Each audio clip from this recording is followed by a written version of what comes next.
Okay, welcome to Live at 5 for a Wednesday afternoon. Really so psyched you guys are here. I appreciate it. As always, though, before we get into the show, we are going to do a Hail Mary for the repose of the soul of Anne Marie Escobar. And if you pray for others on a daily basis, please let's include them. Hail Mary, full of grace, the Lord is with thee. Blessed art thou amongst women. Blessed is the fruit of thy womb, Jesus. Holy Mary, Mother of God, pray for us sinners now and at the hour of our death. Amen. So, a friend of mine has told me really since we've started this little afternoon spiritual drive that I need content ready to go, get it in the can. So when days like yesterday happen, I won't be in such a bind. But honestly, I watched it again. I thought it turned out okay. So the Lord provides as always. And part of the reason I don't or I haven't, number one, it's a bit to build the show out, but I like to I like to play off the day's events so that I can see how I can apply spiritual principles to whatever happens during my day. And if I write a show in advance, it might not do that. So that kind of accomplished that yesterday, where the day's events brought up nothing. But I have to agree with that mindset. I probably need at least a couple of them kind of ready to go, and then see if I can backfill the day's events into it. Um, but today's show, I think you're going to like it. It's about service. It's about finding a niche, try to see where you fit, and really about altruism being at the core of filling a void. And it's really about necessity being the mother of invention. That's a picture of my friend Laura. She was in our shop today. So today's show is inspired by her. She comes into the shop early every year, and I'll show you that again. We print and assemble these books for an event that she does up here. She now lives in Tampa, but she flies up once a year and runs this event for this company. Um, so it kind of got me thinking of how I met her more than 20 years ago, and the journey that we navigated for 15 of those years. Um, so again, today's video is a little bit longer than it normally is, but I think it's appropriate. It started as an inspired idea back in 2000 to honor a friend's life lost to a brain tumor as 96 golfers convened for a shotgun start on a 9-hole course. Over the years, the Par for the Cure Golf Classic in Clambake has grown to more than 220 golfers on 2 separate courses, 500 pounds of shellfish, 500 pounds of barbecue meat, hundreds of volunteers, and many impressive raffle and silent auction items. Every golfer, every guest, every donator, and especially all the volunteers. It took all of you to make this day possible. This is more than just a golf tournament. It's a philanthropic event. From food stations on the course to the traditional New England-style clam bake and Texas-sized barbecue, they strive to add reasons to keep golfers and guests returning year after year, providing opportunities for more people to help. But the Par for the Cure is not just about raising money. It also builds and cultivates a community that makes a difference in people's lives. Making a difference is infectious. The Jimmy Fund has hundreds of events each year, organized by people passionate about making a difference. The Par for the Cure has taken that passion to a whole new level by creating a second event, another chance to offer hope, with its golf-themed black tie gala, the Golf Ball. And I look at you and your team and say, well, Michael Strong is... You're an inspiration to all of us, because it is so difficult to go out and run one event and try to get sponsorship for that one event and try to get people to participate in that one event. And to do two, and to do it successfully like you are right now, is truly remarkable, and I commend you for that. So I left that clip of Mike Andrews in there saying that, not for me, seriously, but he talks about what it takes to put on those events. It's not one person that does it. We had a team of people that did it. Laura sort of led that team, which was, again, what inspired me. So when Lenny died in 98, I rode the PMC in his memory. PMC Pin Mass Challenge. It serves the province towns 192 miles over 2 days. And then the following year in 2000, I started, like it said in the video, the Par for the Cure golf classic. Paul says in the Philippians, do nothing out of selfishness or out of vainglory. Rather, humbly regard others as more important than yourselves. So that was the genesis of starting what we did back then, to do something more important than me. This guy, Earl Hightower, he's got a great saying. He always says, out of self, ascend. Out of self, ascend.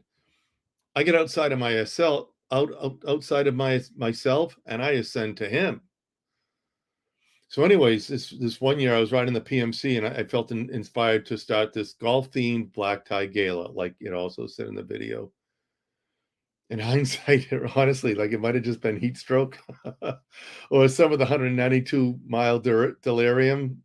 I don't know. Of course, that inspiration might have come, between taking bites of my donut. Anyway, when we decided to start this golf ball, I put an ad on Craigslist, right? Seeking volunteers, black tie gala, blah, blah, blah. It had worked before. I had met my guy, John Kibbe, same way. Posted an ad on Craigslist. We needed help coordinating golf tournament sites. And John Kibbe, he showed up, and this dude was amazing. He really was. He was pretty incredible. So I got a few responses, and we went to work creating what we needed to pull off for this golf ball gala.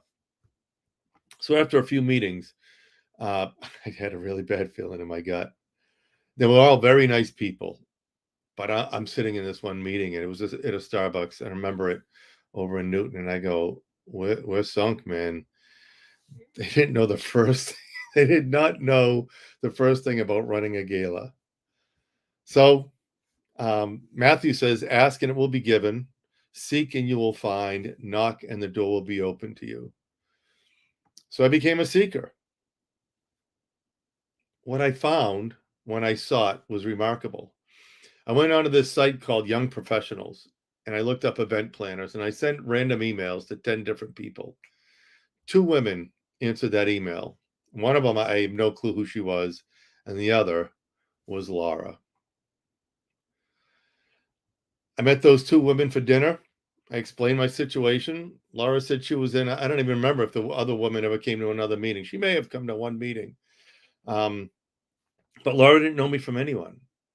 I was just some guy with a vision and really unclear how to execute that vision. And honestly, I think Laura sensed it.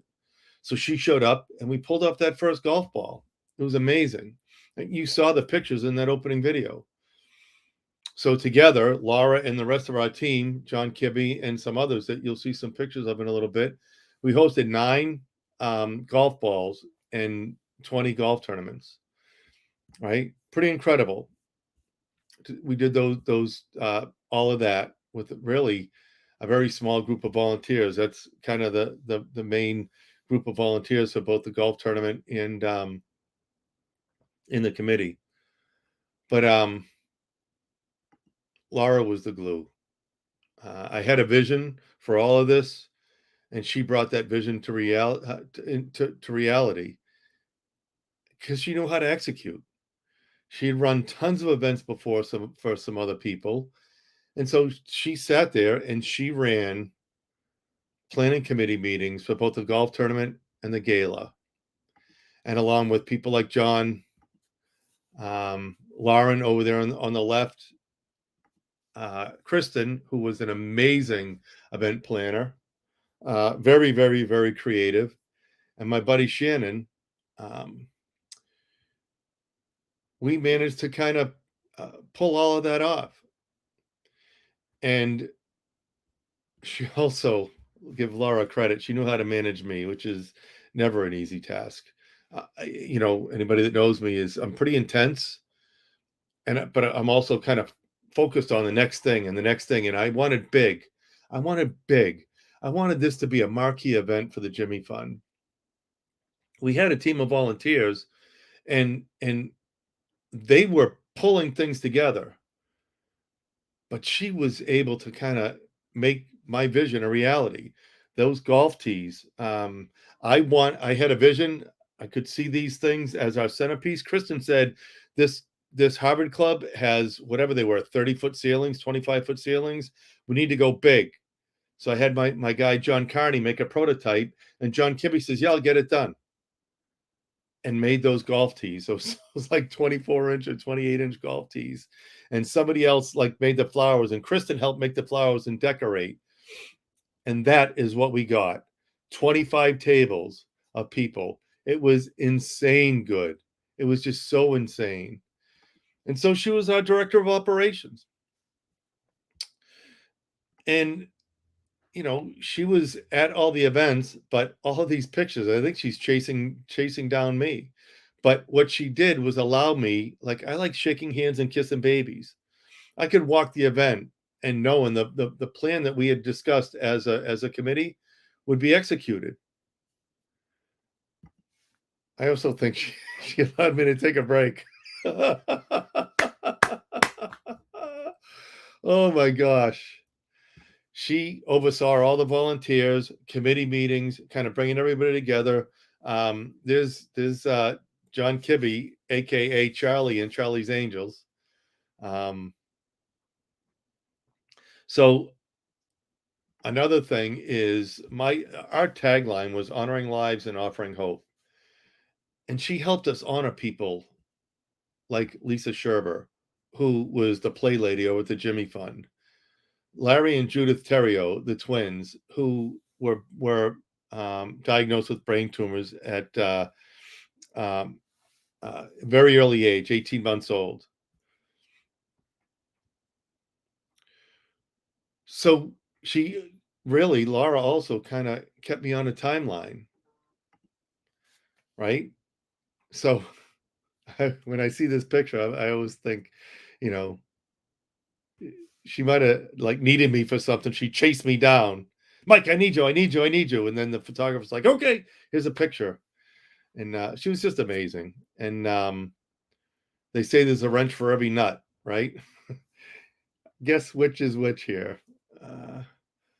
But anyway, I really couldn't have done it without any of those volunteers. So today's show really isn't to shine the light on Laura. She was kind of the point person, but it's for all those people that I just showed you. And honestly, like, she and I can't be any more divergent in several areas of our lives. She wants the spotlight shine on others. I'm also kind of behind the scenes until a spotlight hits me. So that team of volunteers, especially the two committees, created platforms for patients and doctors who served Dana-Farber to be the stars of the show. The twins, Lisa Sherber, all the others that spoke at our events, Mindy Winetic, all of them. It just allowed the spotlight to be on them. And for more than 20 years, with that most unlikely group of people brought together, we honored lives and we offered hope to so many who walk through the doors of Dana-Farber today. We planted the tree and they live in the shade. I've already told you about a deacon friend of mine whose wife is being treated there. Because of that amazing team, and because this stranger answered an email from some random panicked guy, so many now have hope. And for all of that, I am just immensely grateful. So if you like today's show, please like it, share it out if you think somebody may benefit from it. What about you? Ever have a stranger come into your life and you got it and knew you could help? Have you been able to serve on a high level, but unable to execute without that supporting cast? I'd love to hear from you guys. And for everybody that's online, we get a bunch of people. This is one of our biggest crowds we had like 15 people watching. And if you commented, Joe Leva, my brother, so glad to see you. Paul Blum, did you see yourself in that video? That handsome man? My goodness, you're a good-looking guy. Diane, glad you're here. You're here. I appreciate it. CJ, my brother, thanks for doing all you're doing behind the scenes, man. Carol, so glad you're here. There was an awesome picture of Tracy in there, too. Rocky and Arlene, so glad you guys are both here. Catherine, so glad you made it live. Crystal, thank you. Oh my gosh. two people battling brain cancer. If they're at Dana-Farber, hopefully they're kind of resting in the shade of the tree that we planted over the past 20 years. And I am, and you're so good, so good. Bill LaPierre, my brother, you found your niche. You're freaking amazing. Anybody want to know about people serving others? Bill LaPierre is like one of the most amazing servants. But anyways, I look forward to seeing you guys all here live at 5 tomorrow. Until then, be amazing or just be. God bless.